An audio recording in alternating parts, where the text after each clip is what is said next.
Yung ito ituturo namin sa inyo ang tamang pag-assemble ng 310012 aluminum rack with sink. So bago natin umpisahan, bubuksan muna natin.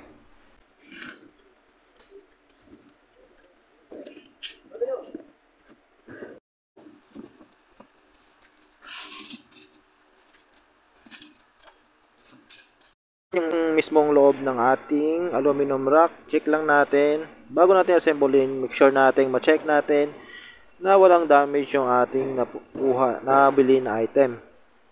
So ayan, kuhanin natin isa-isa.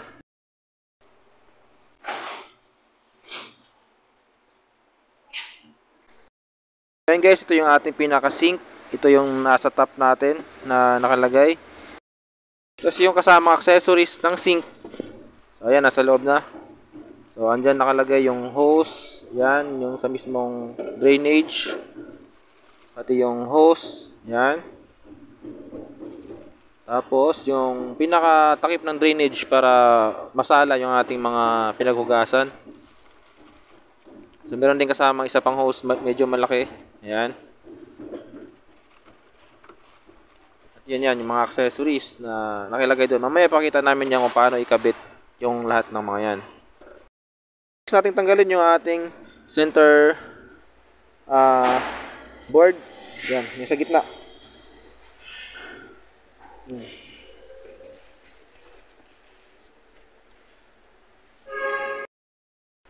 Ayan, yung ating center board ay tempered glass, no? Tempered glass po yung ating pinaka board na nakalagay. Palatandaan natin na panggitna siya ay itong dalawang magnet na nakalagay. Ayan, kabilaan. Meron dito sa kabila, meron dito sa kabila. Ibig sabihin, siya ay panggitna. Last but not least, ayan, pinaka lower board natin. Diyan na rin nakalagay yung ating pinaka mga, yan, yung mga tubes na kailangan at yung sideboard, backboard. Ayan, isang set po yan. Isang set. Kailangan natin. Isang set. Okay. Next natin ay yung ating mga sideboard. Ayan, meron siyang 4 na sideboard. Ayan, pakita natin. Ito yung 4 na sideboard natin. Tapos, next natin ay yung ating backboard. Board, ayan, palatandaan natin. Itong backboard natin ay walang butas, ay yan yung pangbaba na backboard. Okay. Backboard ay may dalawang butas. Ibig sabihin yan ay para siya sa second layer na backboard. Dito ang ating mga pinto. Yan.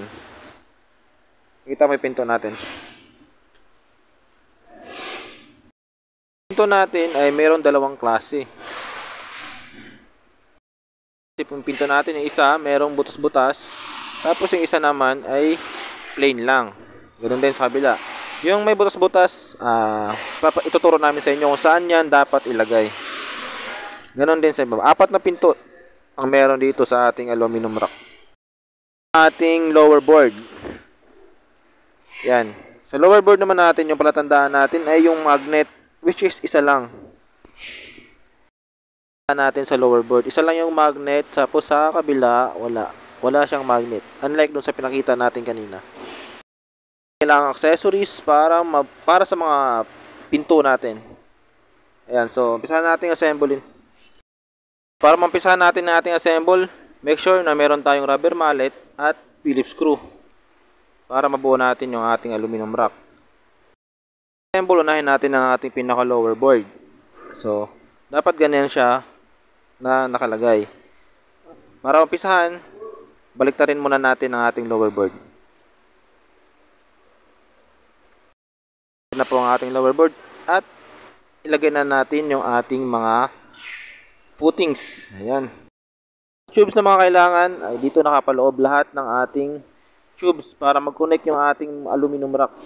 Buksan mo na. Yung una nating ilagay itong paa natin. Palatandaan natin merong rubber dito sa pinaka dulo. Sa kabila ay butas lang. Sa paglagay ng ating mga footings tube, ayan. So, Ilapat lang natin dito sa ating plastic connector. Make sure lang natin na malapat natin maayos. Tapos, tulak lang natin. Ayan. Kapag nailagay na natin, pwede na natin pukpukin ng rubber mallet. So, ayan. Make sure natin na yan, sumagat talaga siya mismo dito sa ayan, plastic natin. Ganon din sa kabilaan.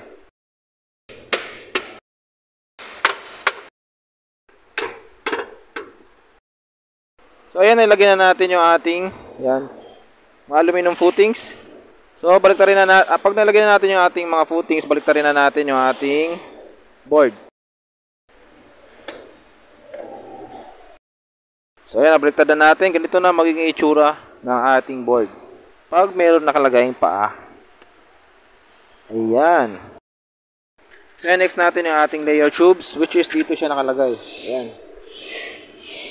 So yung palatandaan natin ay dito tayo magbabasa sa yung mga kanal dito sa mismong harap ng tubes.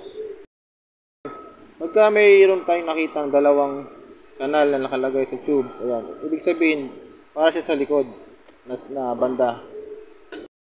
Ang isang kanal naman ay para sa harap. So yun, nalagay na natin ang ating tubes. Ayan, make sure lang natin na lumapat yung ating tubes dito sa ating plastic connector. Na upukin lang natin para bumaon yung ating connector. Ayan.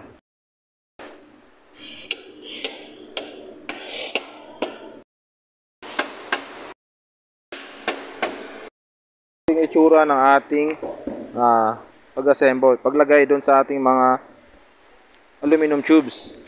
So, para tandaan natin sa harap ay itong magnet. So, make sure natin na yung aluminum tube na nailagay natin sa harap ay isa lang yung butas, isa lang yung kanal. So, ganoon din sa kabila. Tapos, sa bandang likod, make sure natin na dalawa yung kanal na nailagay natin. Yan. Next natin is yung ating backboard and sideboards. So, ayan yung ating backboard and sideboard. So, yung pinakamahaba ay ang ating backboard. At ito namang maiksi yung ating sideboards. So, pakita namin sa inyo kung paano ang tamang paglagay. So, sa paglagay ng ating backboard, make sure natin na yung makinis ay nasa labas. Itong kabilang side na medyo hindi makinis ay sa loob. Ito po. Na ating backboard, make sure natin na pumasok dito sa side na may kanal yung pinaka gilid ng ating backboard. Ganon din sa kabila. Tapos slide na natin pababa.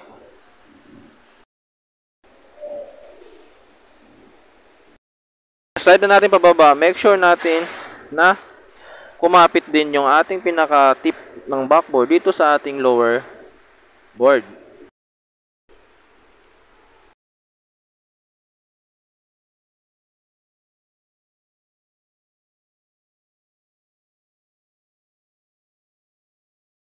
Boards at ating backboard. So next natin ay ating panggitna na layer. Sa paglagay ng ating panggitnang layer, make sure natin na yung plastic connector natin ay lumapat dito sa ating mga aluminum tubes. Ganon din sa likod at sa kabilang side. So make sure natin na lumapat ganon din sa kabila. Ayan. Dito din sa side na to. Ayan. Sa kabilang side naman. Ayan, pag nalapat na natin lahat, doon sa kabila, pwede na nating pupukin ng rubber mallet.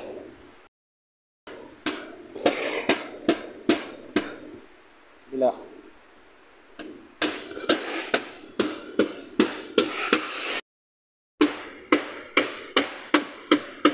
Dito.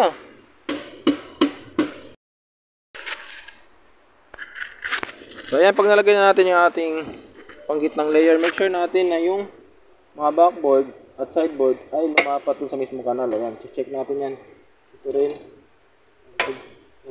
Pag lumalabas, ayan, sa likod, ibig sabihin, hindi pa lumapat yung ating mga tubes. Pupukin natin sa likod. So, ito yung palatandaan. Pag hindi lumapat, ibig sabihin, hindi sumagad yung ating tube dito sa ating plastic connector. So, ayan, kailangan natin pukpukin yan. Yan. Kailangan ganito yung itsura. May itsura niya. Lahat, magkabilaan, check natin ulit yung ating backboard at sideboard. Hawakan mo na, Rax. Ayan. Tulak lang natin para pumasok siya doon sa mismong kanal. Ayan. Ayan, okay na lahat. So, ayan, pag lumapat na lahat ng ating plastic tube doon sa ating plastic connector, ayan, ganyan na may maging itsura niya. Ayan, sa harap. Ayan, yan na naman itsura sa likod. So, ayan. Next natin, yung ating, dagdagan natin yung ating layer connector.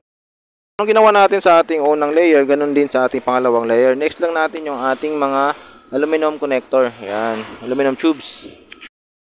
Ganun ulit, yung dalawang kanal ay para sa likod at yung tag-isang kanal ay para sa harap. So yan, nalagyan na natin yung ating pangalawang layer. Next natin yung ating sideboard at backboard. Natin yung ating mga backboard sa second layer. Make sure natin na yung butas ay nasa gitna na side. Ayan, nasa gitna, ayan. Tapos yung kabilang butas naman ay nasa gilid. So yun yung maging itsura nya. So next natin yung ating pinaka-top. Kabit na natin yung ating pinaka-top. Yan. Lapat lang natin tapos pupukin lang natin ng rubber mallet para lumapat pa ng todo. Ganun din sa kabila. So yan. Bago natin sagad dito, make sure natin na malapat natin yung ating sideboard. Tulak lang natin sa likod.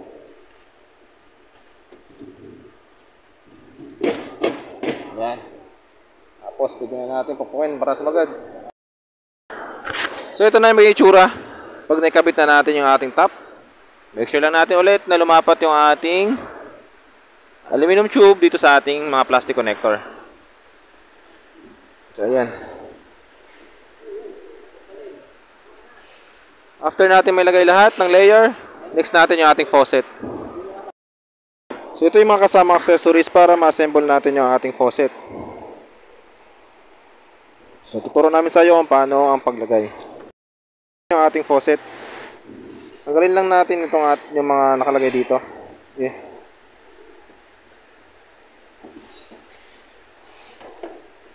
Ayan. Faucet natin, mayroong kasamang goma. Ayan, dalawa. Yung isa, iwan natin dito. Ayan. Saka natin ilagay dito sa butas na to. Ayan. Tapos, next natin yung isang goma naman ay para dito sa ating plastic thread. Lagyan natin dyan.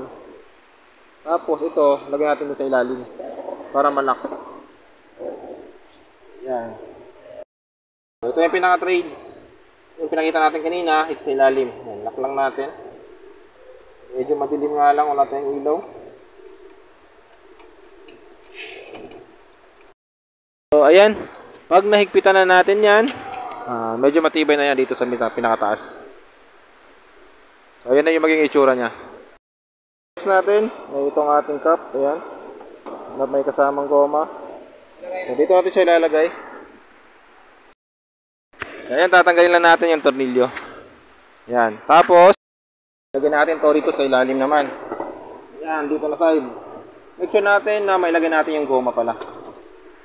Ito yung goma nya. Ito yung maging parang stopper niya para hindi mag-leak yung tubig.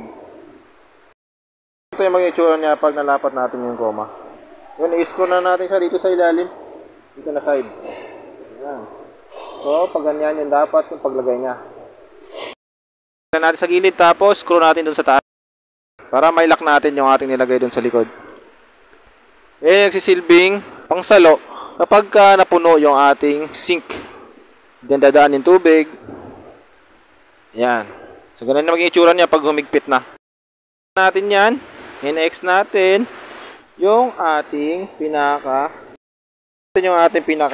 drainage. Ito. Yan.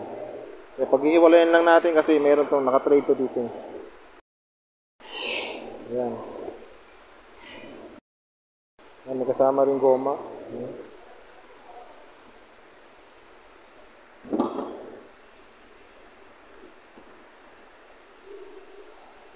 Ayan, ito yung magiging itsura ng ating drainage pag nahiwa-hiwalay na natin.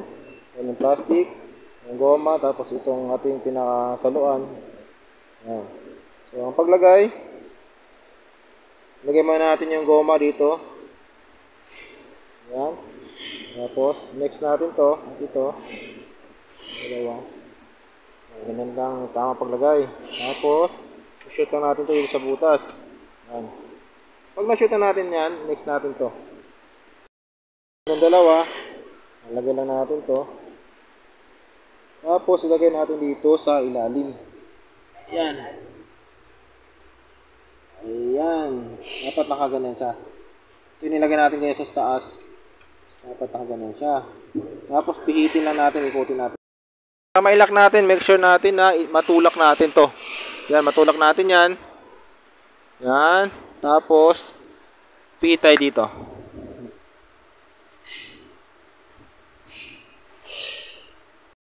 Naramdaman na natin humigpit na yan. Make sure natin na itong butas na to ay nakatapat dito sa may bandang gilid. Ayan. Yung tama niya paglagay. Ito yung pinakalabasan ng tubig. Ito yung support natin. Connection yan ay para dito. Ayan. So kailangan natin ng hose para dyan. Yung hose na kailangan natin para doon sa tinuro natin kanina. Ayan, sa ilalim. Ilagay lang natin dyan. Yan. Ilagay natin. Tapos, kabila naman, ilagay natin dito. Yan. Na may lapat natin ng maayos kasi dyan dadaan yung ating tubig. Pag medyo alanganin yung paglagay natin, magkakaroon ng leak at mapupunta dito sa ating pinaka-tube, pinaka-layer ng tubig. Nalagay na natin yung ating hose. Yan. So yung purpose niyan, kapag napuno yung ating sink, dito dadaan yung tubig. Tapos dito bababa, palabas dito. Next natin itong pinaka-main natin na drainage. Yung hose na ito, medyo malaki siya, di uno. Yan. Lagay lang natin. Yung dalawa yung mag-partner, tsaka ito. Make sure lang, ikakabit lang natin dito yung hose na ito. Ito ganyan.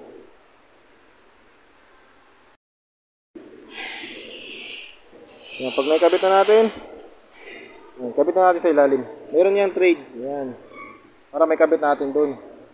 Dito sa ilalim.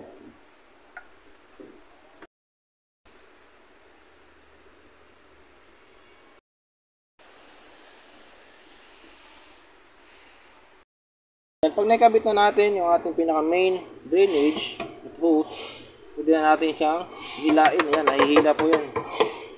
Flexible yan. Yan. Tapos shoot natin to dito sa butas nito. Yan. Shoot natin dyan. Para mailabas natin yung ating pinaka-tubig galing sa ating pinaghugasan. Yan, magiging itsura niya sa magiging ganito na siya. Yan. Dito lalabas yung ating tubig. So, yan na po yung magiging itsura. Yan. Tapos dito naman sa butas na ito, dito magagaling yung ating pinaka-supply na tubig. So kayo na po yung magpo-provide noon ng hose. Tapos i-connect lang natin dito sa ating faucet. Yan. Yun po ay walang kasama. So kayo na po yung magpo-provide ng hose na yun para sa ating supply. Para magkaroon ng tubig yung ating faucet. So ayan yung magiging itsura na. Natitirang takip doon sa ating pinaka-drainage. Make sure lang natin na may lagay natin yung goma. Yan, tapos next natin to. Ikutin lang din natin, lagay lang din natin yung pagano. Ayan magiging itsura na. Yan.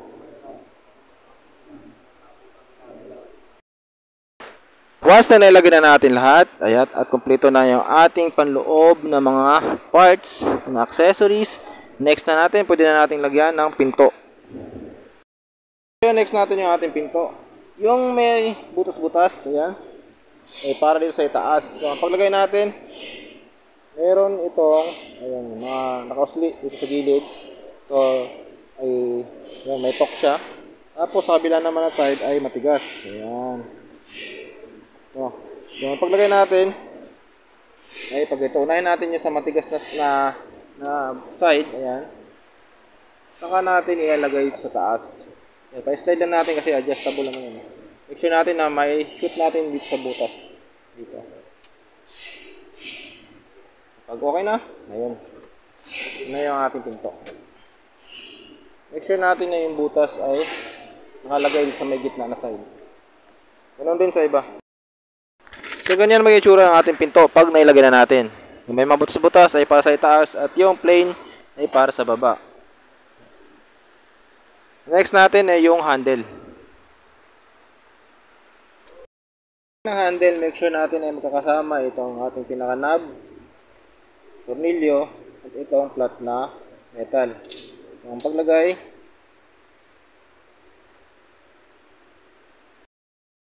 yung tamang paglagay natin, yung flat bar, yung screw, at yung pinaka-knob. Tapos, screw lang natin para humigit. Pitan natin, make sure natin na ito ay nagiging itsura na. Itong pinto ay yung handle natin at yung flat bar, make sure natin ay nakaharap dito sa taas para yan dito sa magnet natin. Isinara, yan, para kumapit. Sa baba, meron na nakalagay yan. Yan. Ganun sa lahat. Natin lahat ng handle. Ayun, tapos na yung ating aluminum sink. Sara mo. So yun maging itsura.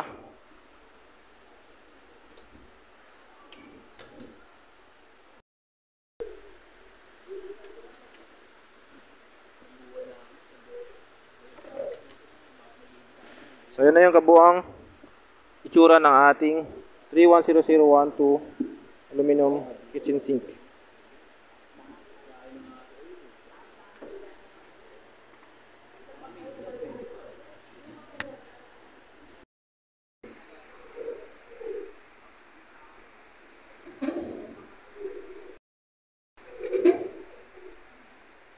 Ito pa.